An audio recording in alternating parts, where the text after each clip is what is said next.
उपस्थित असलेल्या सर्व मान्यवरांना आणि विद्यार्थी विद्यार्थिनी आणि शिक्षक आणि पलूसमधील समस्त नागरिक यांना नमस्कार। आज आपण इथं सर्वजण उपस्थित आहोत तर एक मूकमोर्चा आणि त्याचबरोबर राजस्थानमध्ये त्या निष्पाप मुलीवरती जी दुर्घटना घडली, जे आपण म्हणतो अत्याचार घडले, त्याच्या निषेधार्थ मगाशीच आमच्या विद्यार्थिनींनी सांगितलं की क्षणाक्षणाला अगदी आपण म्हणतो इथे ह्या क्रूर प्रकारच्या घटना घडतात। अगदी वर्षाला 3000-4000 मुलींवरती महिलांवरती अत्याचार होतो।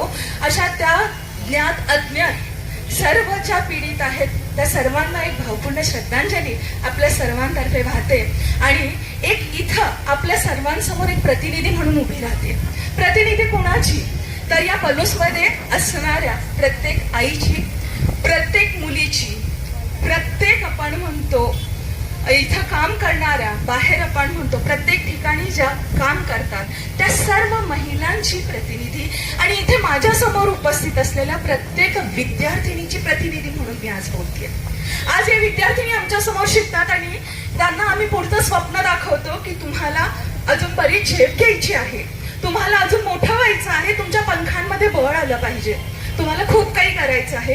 आणि हे सांगत असताना त्या आपण म्हणतो खूप कष्ट करतात, पण पुढे जाऊन जेव्हा त्यांना आपण म्हणतो शिक्षणानिमित्त, नोकरीनिमित्त, व्यवसायानिमित्त किंवा लग्न झाल्यानंतर संपूर्ण भारतामध्ये आणि इव्हन परदेशामध्ये सुद्धा जावं लागतं, तेव्हा अशी घटना घडली की त्यांच्या मनामध्ये आणि त्यांच्या आई वडिलांच्या मनामध्ये ही प्रश्न पडतो, माझी मुलगी सुरक्षित राहील का?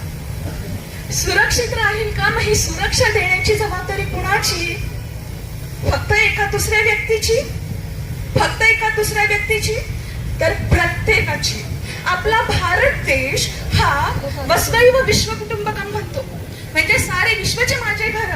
आषाढी वारीची आपण म्हणतो, आता सगळे आपण म्हणतो गाथा सुरू आहे, वारकरी जात आहेत, तर ही आपली संस्कृती आहे, सारे विश्वचे माझे घर आपण पसायदान म्हणतो। आणि मग आपल्याच भारतामध्ये ही विकृती कुठून जन्माला आली?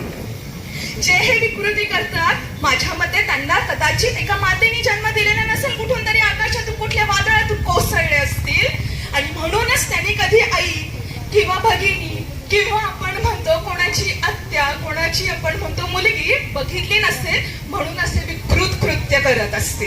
पटतंय ना तुम्हाला? ज्याच्या घरामध्ये संस्कृती आहे तिथे ही विकृती जन्माला येत नाही, पण जिथं कदाचित अशा आभाळातून पडत असतील आणि ज्या चुकीच्या गोष्टी फॉलो करत असतील ना, तेच ह्या गोष्टी करत असतील। तर मग आपल्याला जर ह्या विकृती थांबवायच्या असतील तर त्या आपल्या हातामध्ये आहेत सगळ्यांच्या। प्रत्येक पुरुष जो आहे तर त्यांनी लखुजी जाधव आणि आपण म्हणतो लखुजी जाधवांसारखा जिजाऊ सारखे घडवावं। प्रत्येक मुलांनी शिवरायांसारखा मातेचा आदेश मानावा आणि ती संस्कृती जपावी आणि पुन्हा श्रीकृष्णासारखा प्रत्येक भावानी आपल्या बहिणीला अडचणीत असेल तेव्हा सोडवावं आणि प्रत्येक ही मुलगी ही रणरागिणी व्हावी आणि तिने कुठल्याही इन्स्टा आणि स्नॅप वरती फालतू कोणाला फॉलो न करता ताराराणी असतील, जिजाऊ असतील किंवा अशा प्रकारे लढा उठवणाऱ्या आणि वाईट गोष्टींना थारा न देणाऱ्या व्यक्तींना आपण म्हणतो फॉलो करावं। मग बघा कुणाच्या ताकद आहे की अशी विकृती जन्माला यावी म्हणून। ही आपल्या सर्वांची जबाबदारी आहे। तर चला सर्वजण एक हाती, सर्वजण एक होऊया आणि अशा प्रकारच्या विकृतीला थांबवूया। धन्यवाद।